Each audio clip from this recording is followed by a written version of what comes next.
atau bagaimana? Bisa dong, kan sudah saya print semua.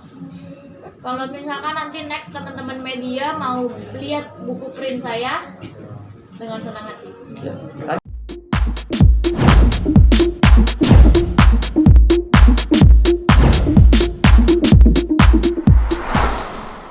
Yang ingin memboncengi di sini, makanya tadi kita bersepakat dengan pihak Kemensos agar problematika permasalahan ini tidak menjadi gaduh terus-menerus.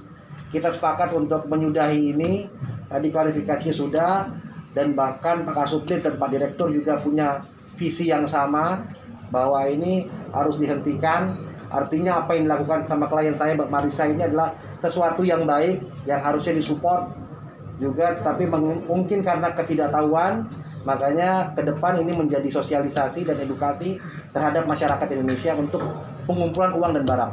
Tapi nggak ada sanksi ya, Bang? Nggak ada, tidak ada sanksi. Bang, tadi kan dalam orasinya pengen mempidanakan Ica. Kalau ada langkah hukum selanjutnya seperti apa? Tadi saya tegaskan dalam pertemuan tersebut, jadi Kemensos itu kan punya PPNS, punya penyidik. Dijelaskan di sana bahwa kita clear sampai pertemuan tadi. Jadi sifatnya klarifikasi bahwa ini bukan bagian masuk dalam unsur pidana. Bang, Jadi, kalau clear seperti itu artinya apakah yayasan ini akan dibubarkan atau lanjut untuk sementara diberhentikan dulu menunggu sesuatu hal yang mungkin ya memang kan, memang dari awal kan di yayasan ini emang Ica cuma kumpulkan cuma 3 minggu aja waktunya. Pengumpulan waktunya untuk 3 minggu dan peruntukannya sudah jelas untuk kemana. Jadi sampai saat ini belum ada langkah-langkah lanjutnya. Baik, Cak. Kalau misalnya di luar sana masih ada yang ingin memberikan sumbangan melalui Yayasan Gala, tetapi diberikannya tidak banyak khusus untuk Gala, apakah setelah ini kan nanti saya sudah berencana untuk datang ke Kemensos, dan juga kan sebelum adanya saya membuat ini rumah Gala, saya kan juga ada beberapa yang saya suka bantu untuk masjid-masjid donasi. Saya juga mau memberitahu ke masyarakat begini loh caranya untuk supaya kalau kita membuat donasi supaya jadi ada izinnya gitu.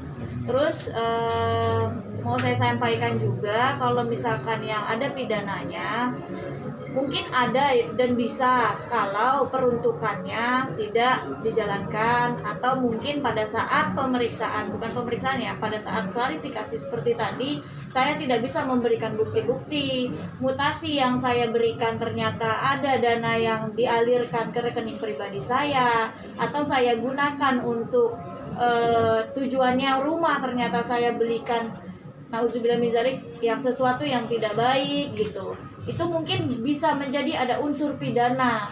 Tapi alhamdulillah sudah clear semua hari ini dalam pertemuan klarifikasi via virtual, tidak ditemukannya unsur-unsur pidana seperti yang mungkin diinginkan, didemokan itu ya alhamdulillah gitu. Tadi hari ini juga pertemuan kita rekam.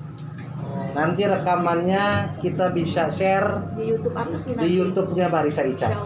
Jadi semuanya dari awal pembukaan sampai akhir bisa kalian teman-teman media dengar sendiri. Baik, Cak. Untuk melihat Tisna, apakah donasi yang sudah masuk di 2,4 ya, sudah jadi rumah, apakah bisa artinya dibuka secara transparan seperti itu dilihat oleh masyarakat atau bagaimana? Bisa dong, kan sudah saya print semua. Kalau misalkan nanti next teman-teman media mau lihat buku print saya, dengan senang hati. Ya. Tadi kita sudah sampaikan itu semua. Kita sudah buktikan ke Pak Kemensos, di Pak Dirjen bahwa semua bukti-buktinya kita lampirkan. Makanya cuman karena tadi keterbatasan mengenai virtual, Ica sudah siapkan, sudah diprintkan Sampai setebel ini loh. model ini, mutasi uang-uang yang masuk seperti itu. Ada link khusus? Mungkin ini kan sudah terkumpul dan ditutup donasinya sudah 2,4 miliar itu. Kapan mungkin akan dibelikan rumahnya supaya semua ini nggak simpang siur? Rumahnya itu kan sebenarnya sudah dapat, tapi pemilik rumahnya itu di Singapura. Jadi saya kemarin sudah DP-kan, total DP tuh itu saya ada minta Bu Anggi untuk bantu. Ini nanti kalau misalkan Bu Anggi mau klarifikasi juga boleh. Nah, diminta 1 miliar dulu. Kenapa saya tidak lunaskan? Karena yang namanya orang masih di luar, belum datang. Terus saya butuh tanda tangannya. Kalau sudah dilunaskan kan khawatir jadi memperlama untuk datang ke Indonesia. Nah, rencananya tanggal 17 yang pemilik rumah itu mau datang, tapi kan dari Singapura.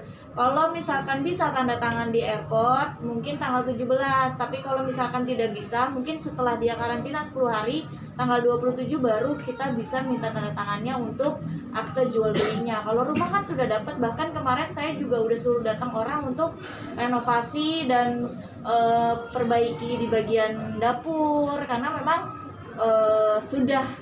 saya sudah anggap rumah itu memang saya sudah beli, memang cuma tinggal tanda tangan akte jual belinya aja.